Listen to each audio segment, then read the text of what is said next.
오늘 본문 함께 볼 말씀은 요한복음 8장 25절에서 30절까지의 말씀입니다. 요한복음 8장 25절에서 30절까지의 말씀입니다. 제가 한 절, 여러분이 한 절 교독하시고 마지막 30절은 함께 읽도록 하겠습니다. 제가 먼저 읽겠습니다. 그들이 예수께 물었다. 당신은 누구요? 예수께서 그들에게 대답하셨다. 내가 처음부터 너희에게 말하지 않았느냐? 그리고 내가 너희에게 대하여 말하고 또 심판할 것이 많이 있다. 그러나 나를 보내신 분은 참되시며 나는 그분에게서 들은 대로 세상에 말하는 것이다. 그들은 예수께서 아버지를 가리켜서 말씀하시는 줄을 깨닫지 못하였다. 예수께서 그들에게 말씀하셨다. 너희는 인자가 높이 들려 올려질 때에야 내가 곧 나라는 것과 또 내가 아무것도 내 마음대로 하지 아니하고 아버지께서 나에게 가르쳐 주신 대로 말한다는 것을 알게 될 것이다. 나를 보내신 분이 나와 함께 하신다. 그분은 나를 혼자 버려두지 않으셨다. 그것은 내가 언제나 아버지께서 기뻐하시는 일을 하기 때문이다. 함께 읽겠습니다. 이 말씀을 듣고 많은 사람이 예수를 믿게 되었다. 아멘. 오늘 이 본문의 말씀을 가지고요, 한 송이의 꽃이 피기까지라는 제목으로 은혜를 함께 나누기를 소원합니다.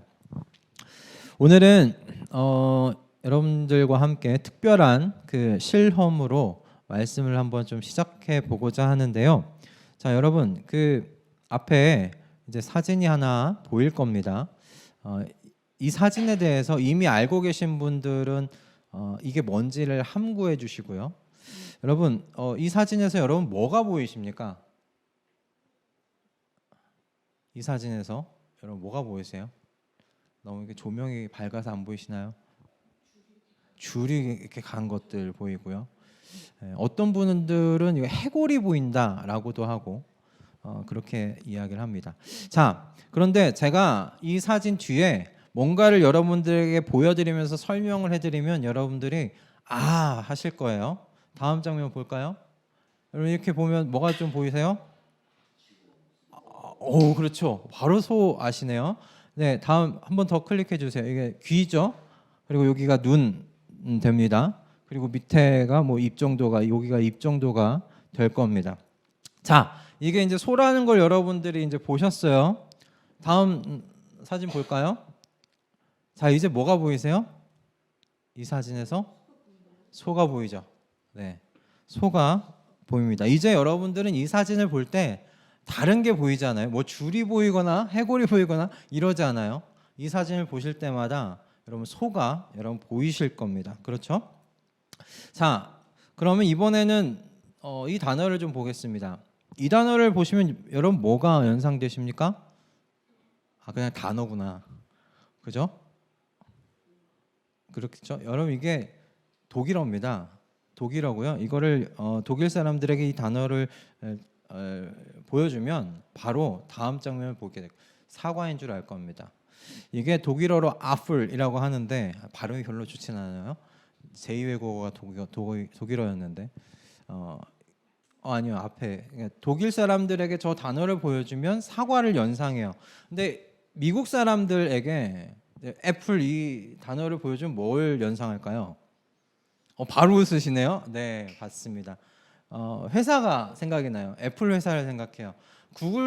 애플을 구글에다 쳐보면 사과 이미지가 먼저 뜨지 않습니다. IT 기업인 애플이 먼저 구글 창을 보면 찍으면 나옵니다. 그럼 제가 오늘 설교 전에 왜 이런 그 실험을 했냐 하면, 여러분 우리 뇌의 특징 중에 하나가 뭐냐면 경험한 것을 토대로 세상을 바라보고 해석하는 특징을 가지고 있더라라는 겁니다. 여러분 뇌가 한 번도 경험해보지 못한 것을 생각할 수는 없습니다. 방금 전에 여러분 그 사진을 보셨죠? 처음엔 각기 다른 걸 보셨는데 이게 소라는 것을 아시자마자 여러분 그 사진 보고 뭘 먼저 가장 연상하십니까? 소가 보이기 시작해요. 독일어 단어 애플이었지만 여러분 그거를 이제는 단어를 보시면 아, 이게 사과인가? 라고 생각하실 수 있게 되셨습니다. 사람은요 이처럼 자신이 사실 그 경험한 것 위에서 세상을 바라보고 그리고 그 세상을 생각하고 깨닫습니다. 그것이 우리가 갖고 있는 이 뇌의 특징이라고 해요. 그런데 이것이 저는요, 말씀을 깨닫고 아는 것과도 연결되어 있다고 생각했습니다. 여러분, 무엇인가를 깨닫는다는 건 들은 것이 있다는 것을 전제합니다. 내가 뭔가를 생각하고 뭔가를 알게 되고 뭔가를 깨닫게 된다는 건 그 전에 뭔가 들어와 있다는 것을 의미해요. 그렇죠? 여러분, 아무것도 들은 것도 없고요, 아무것도 내 안에 쌓여 있는 것이 없으면요, 경험한 것이 없으면요, 사람은 깨닫는다는 게 불가능합니다. 사람은 절대 무에서 뭔가를 깨달을 수 있는 존재가 아닙니다. 자, 그렇다면 여러분, 이 사실을 바탕으로 오늘 본문 28절의 말씀을 우리 한번 다시 좀 읽어보도록 하겠습니다. 우리 본문 28절의 말씀인데요, 우리 함께 앞에 보면서 28절 말씀 함께 읽어보겠습니다. 자, 시작. 그러므로 예수께서 그들에게 말씀하셨다. 너희는 인자가 높이 들려 올려질 때에야 내가 곧 나라는 것과 또 내가 아무것도 내 마음대로 하지 아니하고 아버지께서 나에게 가르쳐 주신 대로 말한다는 것을 알게 될 것이다. 아멘. 여러분, 일단 예수님께서 말씀하신 내용은 생각하지 말고 일단 예수님께서 인자가 높이 올려질 때야, 그때야 비로소 뭘 알게 된다고요, 이 사람들이?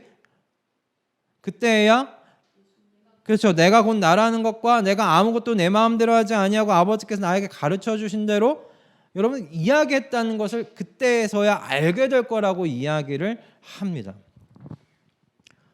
앞에서 제가 말씀드린 것을 여러분 기억해 보십시오. 이 무리들이요, 훗날에 알게 되기 위해서는 지금 뭐가 필요한 거예요? 듣는 게 필요해요. 예수님이 내가 곧 나라고 말씀하지 않으시면 예수님과 그걸 연결시킬 수가 없어요. 말씀과 연결시킬 수가 없어요. 내가 아무것도 내 마음대로 하지 아니하고 아버지께서 나에게 가르쳐 주신 대로 말한다는 것을 알게 된다. 예수님께서 침묵하시면요, 이 사람들은 알 수 없어요. 예수님이 끊임없이 말씀하셔야 돼요. 그것이 이 사람들 귀에 들리고 마음에 뭔가 기억이 남아야 되는 거예요. 즉 무리들은요, 예수님께서 하시는 말씀을 듣는 게 필요했어요.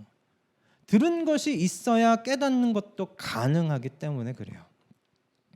그래서 예수님께서 앞에서 말씀하신 대로 참 여러 가지 비유를 드시면서 무리들에게 반복적으로 말씀하신 것이 아닐까 싶습니다. 목마른 사람은 다 내게로 와라. 내게 와서 마셔라. 나를 믿는 사람은 성경이 이야기한 대로 그 배에서 생수가 강물처럼 흐를 것이다. 여러분, 이 말씀과 나는 세상의 빛이다, 나를 따르는 사람은 어둠 속에서 다니지 아니하고 생명의 빛을 얻을 것이다, 달라요? 다른 사람에 대해, 다른 존재에 대해 이야기하고 있는 거 아니잖아요. 예수 그리스도에 대해서 지금 말씀하고 계세요. 당신에 대해서 설명하고 계신 것이잖아요. 내가 곧 나이다. 이 말씀도 똑같은 말씀이세요. 다르게 비유하신 것이죠. 예수님께서 하나님의 아들이시고 그들이 기다리고 계시는 그 메시아라는 사실에 대해서 다르게 표현하면서 설명한 것에 불과해요. 그런데 예수님께서 이 무리들에게 들려줘야 되니까, 이 무리들의 마음에 이것이 남아야 하니까 다르게 비유를 써가면서 말씀하신 거예요. 그런데 예수님께서 지금 이 무리들의 귀에 계속 말씀하고 계시잖아요. 그죠? 같은 말씀을 다르게 표현하면서 계속 말씀하고 계세요. 근데 이 말씀이, 이들의 귀에 들리도록 하신 이 말씀이 오늘 본문을 우리가 잘 보면 두 가지 면에서 정말 쉽지 않은 일이었어요. 쉬운 일이 아니었어요. 첫 번째는요, 여러분, 오늘 본문의 말씀과 같이 예수님께서 아버지 하나님 아버지로부터 들은 대로 말씀하셨다는 면에서 쉬운 일이 아니었어요. 여러분, 예수님께서 무리들에게 하신 말씀은 예수님의 개인적인 어떤 생각이나 의견을 선포하신 것이 아니었습니다. 예수님께서 하나님 아버지께서 말씀하신 것은 그냥 스피커가 되셔서, 이 마이크처럼 그냥 스피커가 되셔서 전달하셨을 뿐이에요. 그 전달한 내용 중에 우리 지난주에 무엇을 묵상했습니까? 지난주에 뭐라고 하셨습니까? 그 무리들에게 예수님께서 그 무리들에게 예수님께서 너희는 죄 가운데 죽을 것이다 라고 말씀하셨어요. 그들이 처한 실상을 그대로 드러내고 말씀하셨어요. 너희는 죄 가운데 죽을 거야. 여러분, 어떤 사람이고요, 좋은 말 해주고 따뜻한 말 해주고 위로가 되는 말을 해주는 사람 좋아합니다. 그렇지 않아요? 여러분, 우리나라 속담에도 말 한마디로 천냥빚 갚는다고 하잖아요. 그 말이 얼마나 중요해요. 여러분, 마음을 힘들게 하지 않는 말을 여러분 하는 사람들 주변에 적이 있어요, 없어요? 적 없어요. 웬만하면 적이 없어요. 웬만하면 적이 없어요. 날카로운 말, 그 사람에게 그 마음 안에 있는 걸 드러내는 말, 숨기고 싶은데 드러내는 말, 그런 말 하는 사람들 얄밉잖아요. 아닌가?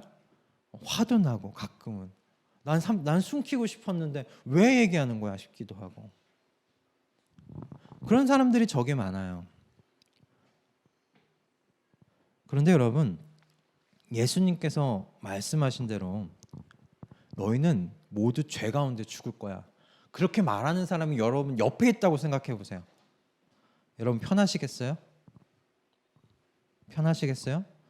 바로 옆에서 나에 대해 얘기한 거, 야, 너 그렇게 살면 너 죄 가운데 죽어. 편하시겠습니까? 불편해요. 불편해요. 그냥 눈 감고 기억에서 지워버렸던 수많은 죄들을 생각나게 만들잖아요. 불편해요. 여러분, 듣는 사람도 불편하면 말하는 사람은 안 불편할까요? 말하면서 막 카타르시스를 느낄까요? 막 기분이 좋을까요? 저는 그 말하는 사람도 불편하겠다 싶어요. 저는 예수님도 마찬가지겠다 생각이 들었습니다. 예수님께서 하나님 아버지에게 들은 대로 말씀하시는 거 여러분 쉬운 일 아닙니다. 우리가 지금 성경이라는 텍스트로 읽으니까 예수님 그렇게 말씀하셨구나 싶죠. 여러분, 너희는 죄 가운데 다 죽을 거야 말할 때 그 앞에 있던 사람들의 표정이 어땠을까요? 울그락불그락하지 않았을까요? 기분 나쁜 표정을 역력하게 보이지 않았겠습니까? 누군가는 뒤에서 삿대질을 했을 수도 있습니다. 내가 왜 죄인이냐고 이야기했을 수도 있습니다. 나처럼 하나님께서 주신 십계명을 잘 지킨 사람도 없다고 말하는 사람들도 있었을지 모릅니다. 여러분, 그 상황을 여러분 한번 상상을 해보세요. 텍스트가 아니에요, 여러분. 그 현장에서 예수님께서 너희는 다 죄 가운데 죽을 거야 라고 말씀하시는 그 말씀은 어려운 말씀이었습니다. 쉬운 말씀은 아닙니다. 그걸 입 밖으로 내뱉는다는 건 쉽지 않은 말씀입니다.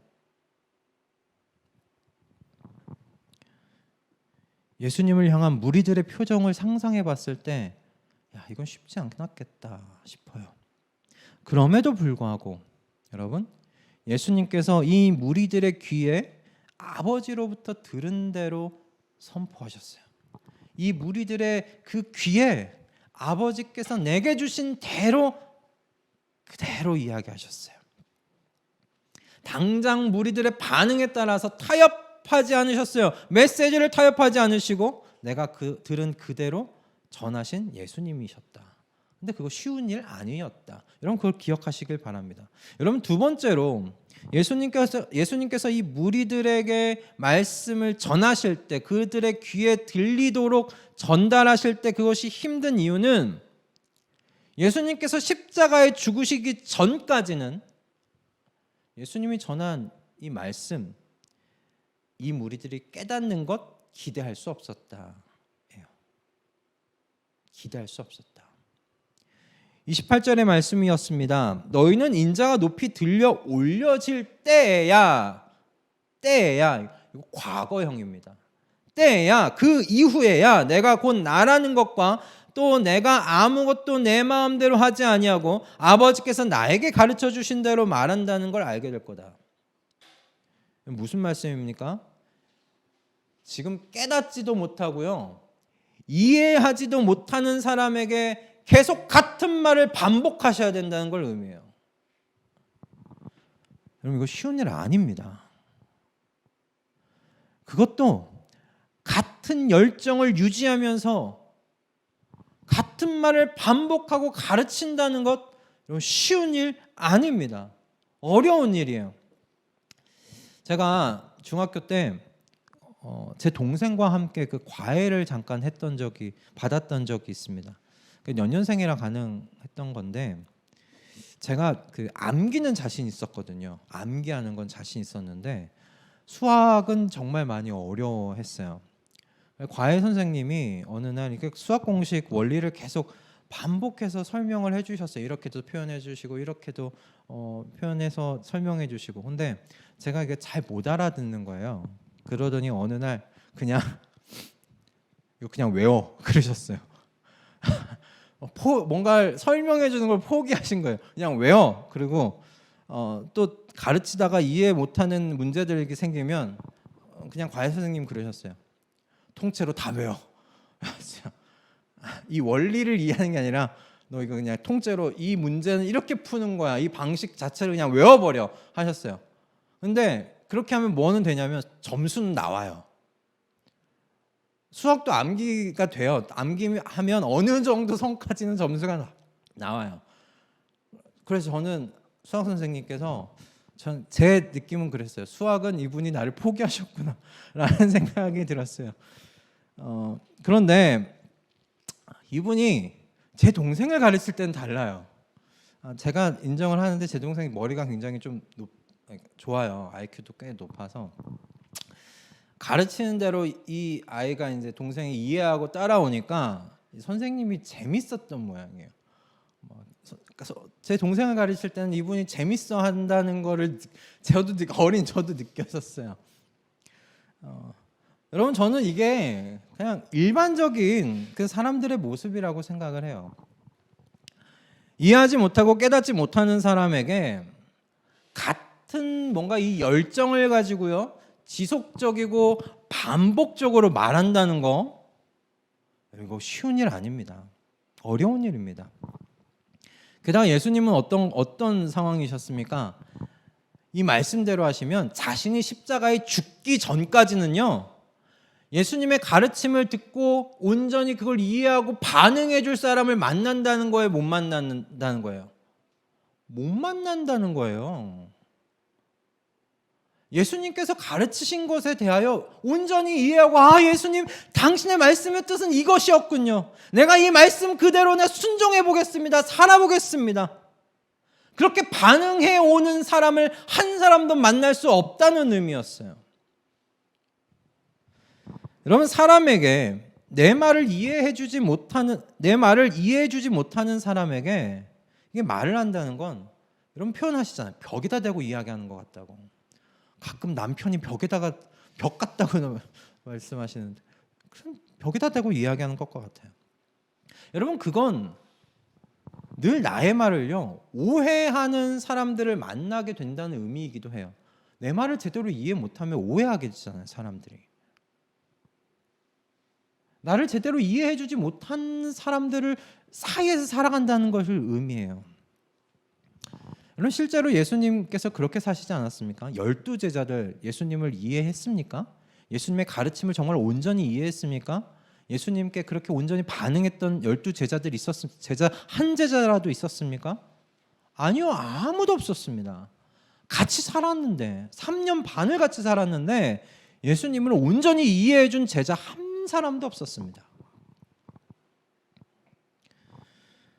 여러분, 이처럼 예수님께서요, 그렇게 온전하게 이 무리들의 귀에 들리도록 말씀하시는 것 쉬운 일 아니셨다.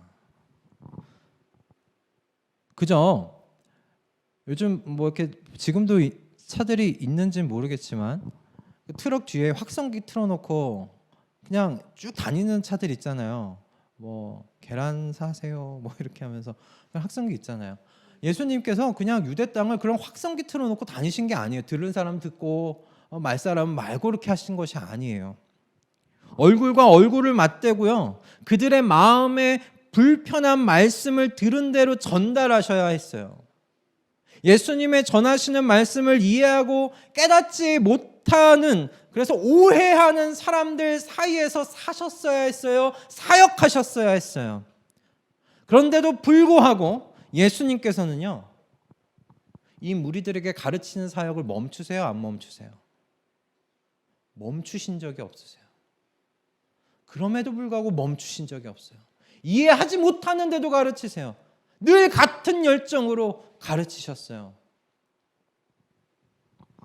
여러분 왜 그러셨을까요? 이렇게 힘든데, 그냥 생각만 해도 답답한데 왜 이 일을 반복하셨을까? 왜 이 일을 멈추지 않으셨을까요?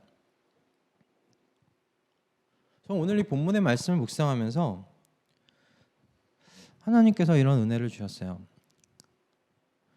예수님께서 결국에는 피어나게 될 꽃을 바라보셨기 때문이겠구나라는 은혜였습니다.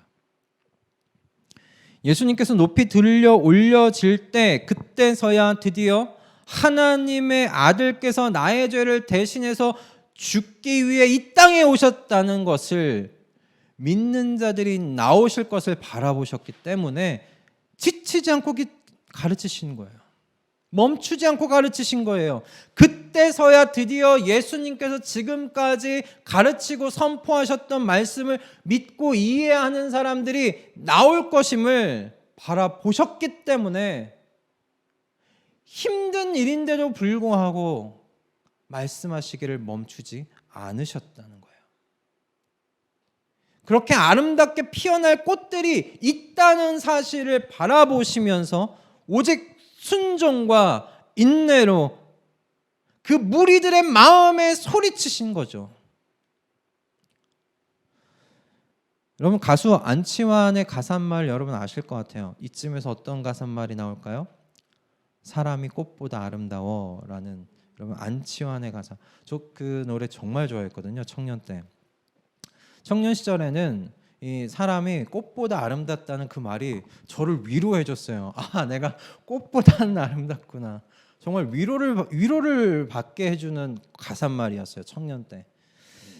그런데 지금은 오직 사람만이 하나님의 아들께서 죽으심으로 증명하신 사랑을 받는 존재라는 의미에서, 그렇지, 사람이 꽃보다 아름답지, 사람이 무엇보다 아름답지, 사람이 세상 그 어떤 존재보다도 아름답지, 하나님의 아들께서 대신 죽은 존재인데 라는 의미에서 참 이 가사말을 좋아해요. 여러분은 여러분 자신을 어떻게 바라보고 어떻게 생각하고 계십니까? 꽃보다 아름다운 자신으로 바라보고 계십니까? 꽃보다 아름다우십니다, 여러분. 하나님께서 성도라는 여러분을 꽃 피우게 하시기 위해서 어떤 일을 행하셨는지 오늘 이 말씀을 묵상하면서 더 깊이 한번 생각해 보시기 바랍니다. 성도라는 이 꽃, 여러분 한 분 한 분의 이 꽃을 피우시기 위해서 예수님께서 우리의 인생 가운데 오셔서 계속 외치신 겁니다. 여러분, 저와 여러분요, 하나님의 백성이 된 게 우연히 된 게 아니에요. 예수 그리스도를 통해서 우리 이 무리들에게 계속 말씀을 외치신 것처럼 저와 여러분의 인생 속에 찾아오셔서요, 계속 외치셨어요. 환경을 통해 가르치시고 사람들을 통해 가르치시고 이 설교 말씀을 통해서 여러분의 마음 가운데 계속 외치셨어요. 이 무리들에게 외치신 것처럼. 그리고 어느 순간에 여러분의 심령 가운데 꽃봉오리를 피게 된 겁니다.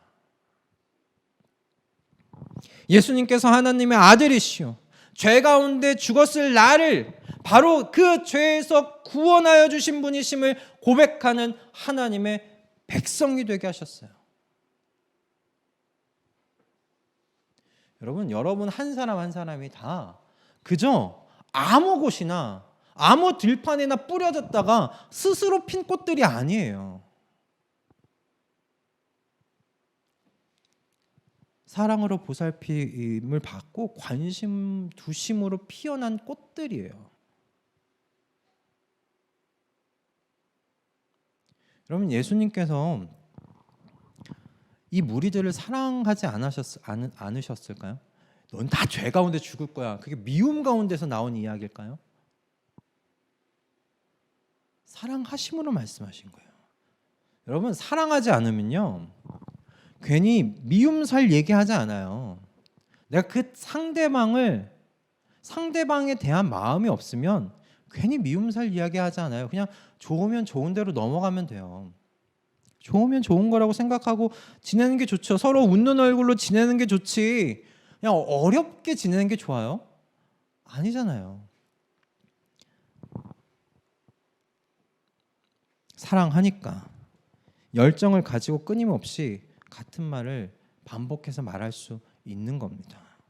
사랑이 없이는 열정을 낼 수 없습니다.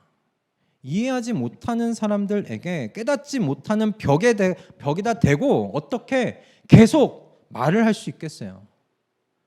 열정만 가지고는 힘들어요. 사랑하기에 벽과 같은 무리들이지만 예수님께서 계속 말씀하신 거예요. 훗날 피어나게 될 꽃을 바라보시면서 계속 말씀하신 것이죠. 또한 하나님 아버지께서도 예수님과 같은 마음이셨다고 이야기를 하고 있습니다. 예수님의 모든 일이 하나님 아버지를 기쁘시게 하는 일이라고 29절에 기록되어 있지 않습니까? 나를 보내신 분이 나와 함께 하신다. 그분은 나를 혼자 버려두지 않으셨다. 그것은 내가 언제나 아버지께서 기뻐하시는 일을 하기 때문이다. 아멘. 하나님 아버지의 기쁨이 지금 무엇인지 여러분 아시겠습니까? 하나님 아버지의 기쁨이요, 여러분, 피어난 꽃을 바라보시는 것이 하나님의 기쁨이십니다. 세상을 창조하시고 보시기에 참 좋았다라고 말씀하신 하나님께서요, 예수 그리스도 안에서 새롭게 태어난 이 꽃봉오리들, 새롭게 태어난 하나님의 백성을 바라보시면서 기뻐하신다는 말씀입니다.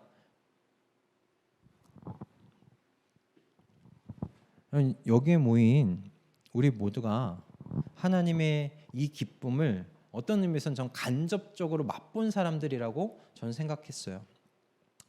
여러분, 10달 만에 핀 꽃들을 만났던 사람들이잖아요. 10달 만에 핀 꽃들이 저기 안에 있는데 10달 만에 핀 꽃을 여러분 만났을 때 기쁨을 맛본 사람들이지 않습니까? 10달 동안 자녀를 좀 기다려봤잖아요.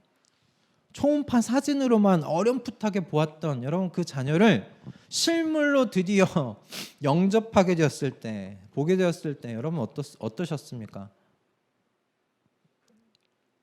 감격하지 않으셨어요? 흥분하지 않으셨어요? 저는 아직 9년이 지났는데 지금도 제 손으로 그 탯줄을 잘랐을 때의 그 느낌이 아직도 남아 있어요. 아직도 탯줄을 잘랐을 때 서걱하면서 잘렸던 그 순간이 잊혀지질 않아요. 그리고 얘가 내 아들인가 싶게 얼굴이 이상하게 나오는 그 얼굴도 잊혀지지 않아요. 이 쭈글쭈글해갖고 이게 사람이 맞나? 그게 잊혀지지 않아요. 우리가 받은 자녀들이 다 10달 만에 핀 꽃들 아닙니까? 그죠? 얼마나 아름답게 핀 꽃들입니까? 하나님께서 예수 그리스도 안에서 피어난 꽃인 여러분을 바라보시면서 그렇게 기뻐하신다는 것을 기억하실 수 있기를 소원합니다. 그리고 그 하나님께서 그러므로 무엇을 여러분 기뻐하시는지를 기억하실 수 있기를 바랍니다. 여러분, 식물이 꽃을 핀다는 건 뭘 의미할까요? 식물이 꽃을 피웠어요. 그게 뭘 의미할까요? 식물 입장에서 열매를 맺으려고. 열매 맺는 거 중요합니다. 꽃을 피운다는 건 열매를 맺는 거예요. 열매를 또 맺는 것들은 또 그 열매를 통해서 뭘 할까요? 사람들 먹으라고 열매를 맺을까요?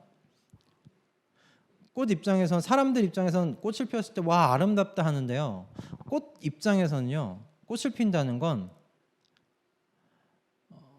자신의 후손을 남기기 위해서 꽃을 피우는 것입니다. 아름다움을 뽐내기 위한 게 아니고 번식하기 위해서 꽃을 피워요. 자신의 씨를 세상에 남기기 위한 것이죠. 그래서 자신으로 끝나지 않고 자신과 같은 존재를 세상에 남기기 위해 꽃을 피운다고 이야기합니다. 저는 저와 여러분이 오늘 이 말씀이 그저 나를 위로해 주시는 말씀이구나로 끝나지 않았으면 좋겠습니다. 내가 주님 보시기에 꽃이구나. 이 나라는 꽃을 피우시기 위해 주님께서 어떤 헌신을 하셨는가, 어떤 사랑과 인내를 베푸셨는가, 그것으로 끝나지 않았으면 좋겠습니다.